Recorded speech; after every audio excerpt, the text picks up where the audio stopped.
Hi friends, బయటేమో చల్లచల్లని వాతావరణం. నాకేమో ఏదైనా తినాలి అనిపించి అమ్మని ఏదైనా చేసి పెట్టుమా అని అడిగితే అమ్మ వంట రూమ్కి పోయి జస్ట్ వితిన్ 5 మినిట్స్లో చేసి ఎలా ఉందో తిని చెప్పు అని నా చేతిలో పెట్టింది. నేను తిన్నాకన్నాను సూపర్ ఉంది, ఎలా చేసామా అని.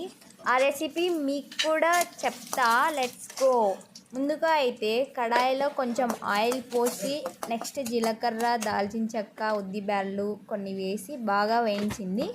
నెక్స్ట్ ఎల్లిపాయలు కచ్చపచ్చగా దంచుకొని వేసి నెక్స్ట్ ఒట్టి మిరపకాయలు కూడా వేసింది. తర్వాత కొంచెం పసుపు, అలానే సాల్ట్, కారం వేసుకొని తర్వాత అన్నం వేసి కలుపుకొని ఫైనల్గా ఆనియన్స్ అలానే అరచెక్క నిమ్మరసం పిండుకొని బాగా కలుపుకొని తింటే ఉంది చూడండి, సూపర్ ఉంది.